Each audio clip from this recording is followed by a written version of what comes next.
මම දැන් ප්‍රතිශත ලස්සනටම ඔයාට කියලා දුන්න කිසිම ප්‍රශ්නයක් නැති වෙන්න. මේක මම ඔයාට කියලා දෙන්නේ පොඩි කෙටි ක්‍රමයක් විදිහට. මේක ඔයාම තියාගන්න පොඩි රහස් ක්‍රමයක්. හරිනේ. මේකෙන් අපිට ප්‍රයෝජනවත් වෙනවා විභාගෙට එන ප්‍රශ්න 6කට මුහුණ දෙන්න. එන ප්‍රශ්න 6කට සාර්ථකව මුහුණ දෙන්න මෙන්න මේ ක්‍රමය වැදගත් වෙනවා. මොකක්ද ක්‍රමය? අපි ප්‍රතිශත ඉගෙන ගන්නකොට ඉගෙන ගත්තා මෙන්න මෙහෙම සීන් එකක්. මෙන්න මෙහෙම සිද්ධියක්. මොකද්ද? ගත් මිල නැත්තම් නිෂ්පාදන වියදම නේ.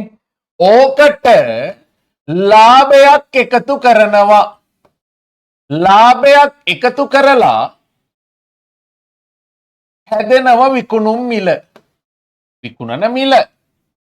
මං ආයෙම පැහැදිලි කරනවා ඔයාට. ගත්ත පෑන රුපියල් 10ට මෙන්න ලාභේ 5යි 10යි 5යි එකතු කරලා 15ට විකුණනවා. ගත්ත පෑන 20ට ලාභේ රුපියල් 2යි 20යි 2යි එකතු කරලා 22ට විකුණනවා. ගත්ත පෑනක් 100ට මෙන්න ලාභේ 50යි 100යි 50යි 150යි විකුණනවා 150ට. පැහැදිලිනේ. එතකොට ගත්ත මිලට ලාභයක් තියන් තමයි විකුණන්නේ කියන එක පැහැදිලි. අපිට දැන් දෙනවා ගත් මිලට 100ට 10ක ලාභයක් තියාගෙන විකුණනවා කියන එක. 100ට 10ක. මම මේ ප්‍රතිශතය දිගහරින්නයි හදන්නේ. ගත් මිලට 100ට 10ක. ඒ කියන්නේ ගත් මිල 100ක් නම් ලාභය 10යි මගේ පුතේ කියන්න සද්දට විකුණන්නේ කීයටද එහෙනම් 110ට. සුපිරි. දැක්කනේ වාගේ ඔලුවට ගියපු තරම් 110ට. දැන් මං කියනවා නෑ ගත්ත මිලට 100ට 20ක ලාභයකට විකුණන්නේ. ඔව් ඔයා කියනවා ගත්ත මිල 100යි නම් ලාභය 20යිනේ 100ට 20ක ලාභයක්නේ. එහෙනම් විකුණන්නේ 100යි 20යි එකතු වෙච්ච 120කට. මම මේ ප්‍රතිශත කොටසයි දිගාරින්නේ.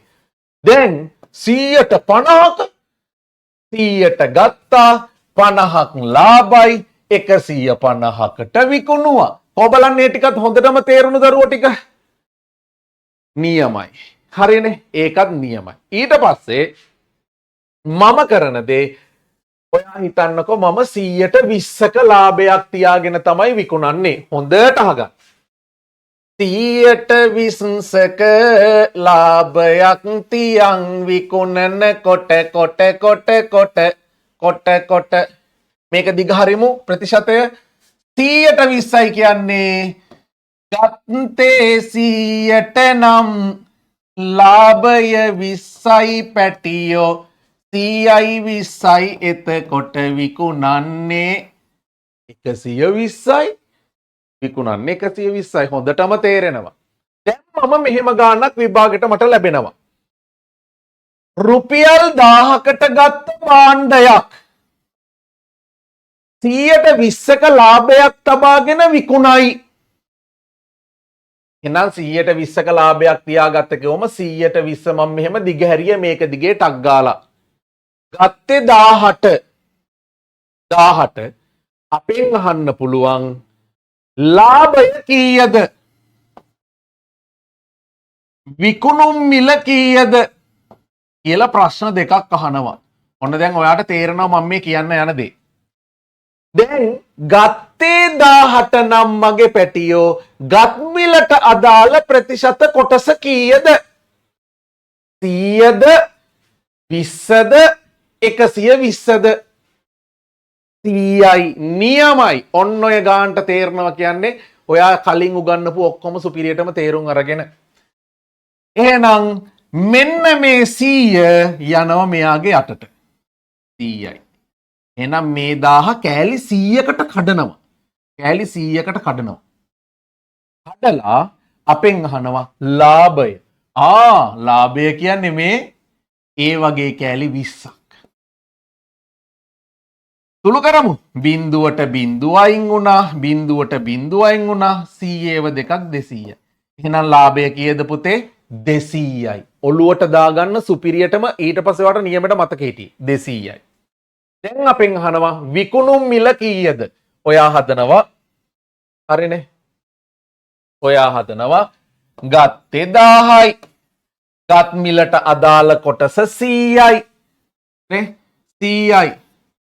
විකුණුම් මිල ඕනේ නම් මේ ඉන්නේ විකුණුම් මිල හොරගෙඩිය 120න් ගුණ කරනවා. බිඳුවට බිඳුවයි. බිඳුවට බිඳුවයි. 100ව 12ක් 12 පිටිපස්සට බිඳු දෙකක් දා. 1200යි. කො බලන්න සුපිරියටම තේරුණු අය. නියමයි. මේ විභාගෙට අහනවා නෑ එහෙම නෙමෙයි. ඔන්න දැන් ඔයාලට 200යි 1200යි මතකයිනේ. එහෙම නෙමෙයි. ඔන්න විභාගෙට අහන්න පුළුවන්. මේ තරංග විභාග වලටත් මේව අහනවා ඇති වෙනකන්. එහෙම නෙමෙයි. 120ක ලාභයක් තබාගෙන විකුණන භාණ්ඩයකින් රුපියල් 200ක් ලාභ ලැබුවා.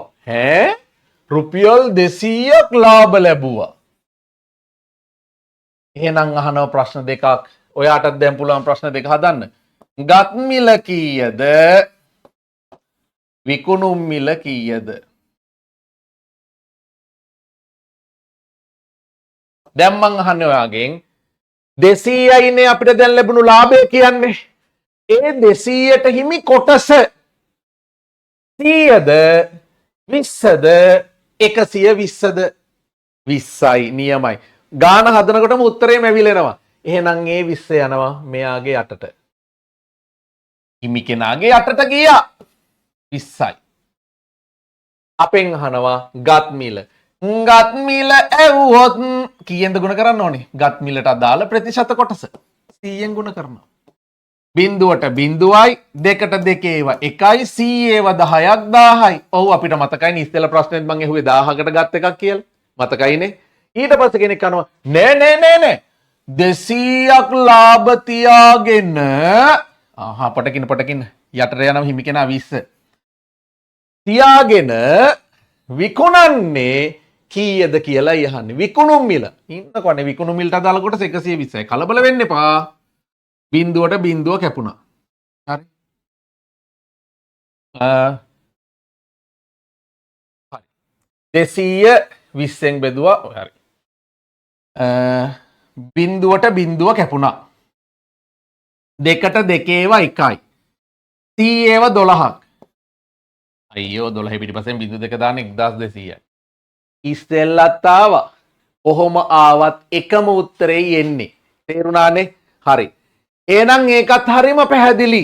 ප්‍රශ්න දෙකක් අහන්න පුළුවන්. ගත් මිල කීයද? ගත් මිල 1000යි. විකුණුම් මිල කීයද? 1200යි. විභාගෙට අහනවා නෑ. ඔහොම නෙමෙයි. මට කියන්නකො මෙහෙම 120ක ලාභයක් තබාගෙන විකුණන භාණ්ඩය. 120ක ලාභයක් තබාගෙන භාණ්ඩයක් විකිණුවේ 1200ට. ඇත්තද? අපිට දැන් කියන්න ඕනේ නෑ. විකුණුවේනේ.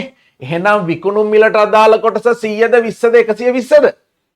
120. එයා යනවා යටට. 120. දැන් අපිට කියන්න ඕනේ අහන ප්‍රශ්න දෙක. ඔයාලා හිතලා කියන්නකෝ ප්‍රශ්න දෙක අහන. එකක් අහනවා ගත් මිල. අනිත් එක අහනවා ලාභය. අහන්නකෝ පුතේ. ගත් මිල ඇහුවොත් කීයෙන්ද ගුණ කරන්න ඕනේ? S2 පියාගෙන කියන ගත් මිල ඇහුවොත් කීයෙන්ද ගුණ කරන්න ඕනේ? 100ෙන්. මරු. ගත් මිලට අදාළ කොටස 100යි. 100ෙන් ගුණ කෙරුවම බිඳුවට බිඳුවයි 12ට 12ව එකක් එනවා. 100 ඒවා 10ක් 1000යි. ඇත්ත නේද? ගත්තේ 18 නේද? ඔව්. දැන් අපෙන් අහනවා නෑ ලාභය හොයන්න ඕනේ. හරි 1200ටනේ විකුණුවේ. එයාට හිමි කෙනානේ මෙන්න මේ 120 දෙයනේ කියලා යටට යන්නකෝ. ලාභනේ දහන්නේ. ලාභي කියන්නේ 20යිනේ. රපපා බිඳුවට බිඳුව 12ට 12ව එකක් තියෙනවා. 100 ඒව දෙකක් 200ක් එනවා. රපපා ලාභේ 200යි. මේ ටික හොඳටම සුපිරියටම තේරුණ ඔය අත් දෙක මුස්සමු. නියමයි. හරිනේ. ඔන්න සම්පූර්ණ තේරුම් කරලා ඔක්කොම පාඩම් පැහැදිලි කරලා කෙටි ක්‍රමයකුත් කියලා දුන්නා. මේක ඔයාට වගේම තරඟ විභාගවලට හැම එකටම ඉදිරිපත් වෙන හැම කෙනාටම කෝකටත් තෛලයක් වගේ දෙයක් තමයි. එහෙනම් මතක් කරන්න ගත් මිලට ලාභයක් එකතු කරලා විකුණු මිල හදනවා. ප්‍රතිශත කොටස මේක දිගේ දිග හරිනවා. දිග හැරලා අදාළ කෙනා යටට ප්‍රතිශත කොටස යනවා හැමතිස්සෙම. හරිනේ. ඕන උත්තරේ ඕන ප්‍රශ්නේ ಗುಣ කරනවා උත්තරේ ලස්සනට. හරිනේ.